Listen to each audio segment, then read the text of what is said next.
ناظرین، کوٹ ادو میں ہوا انتہائی افسوسناک واقعہ۔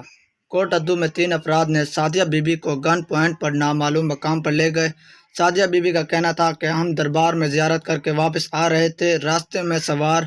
3 گن پوائنٹ پر لوگوں نے ہمیں روک لیا۔ مزید آپ ویڈیو دیکھیں۔ 27 اگست کو میں دائے زیارت تے گئی اپنے گھر والے نال اپنے بالے نال اتھوں واپسی آنے پیسے ایک سفید رنگ دی کار آئی ہے جنہیں میں روک گدے اتھوں 2 بندے لتھن پسٹل نال انہیں انتے میرے گھر والے دے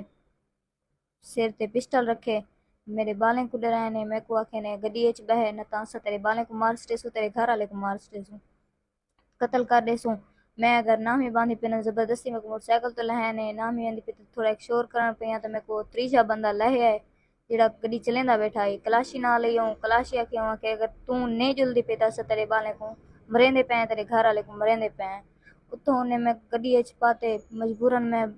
بیٹھی ہاں پھر میری بالیں دی جان میں پیاری میرے گھر والے دی بیٹھی ہاں میں مجبور کرتے چاہ گئن کہ نامعلوم جاتے چاہ گئن میں نہیں پتہ کتھے چاہ گئن انہیں 2 ڈیمارا لگاتار میرے نال زیادتی کیتی ہے زنا کرندے رہ گئن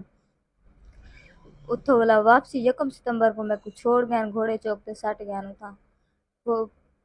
انہیں جو 3 بندے ہیں انہیں جو 1 مجرم پکڑا گئے وہ چوتھی ڈیمارے پولیس کولوئے انہیں دی اون دی نہ کوئی ریمانڈ کی ویندی پے نہ کو بندی پاتا ویندے نہ انہیں کو نامزد کرنے پن پولیس والے S H O D S P او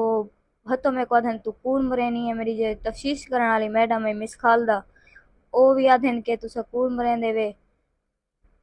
لہٰذا میری وزیر اعلیٰ پنجاب کولو آئی جی پنجاب کولو درخواست ہے اپیل ہے انصاف دی میں کو انصاف دیتا ونی اگر میں کو انصاف نہ ملا تو میں آپ کو ڈی ایس پی دے دفتر دے کو کھڑتے بھال آ رہے سا۔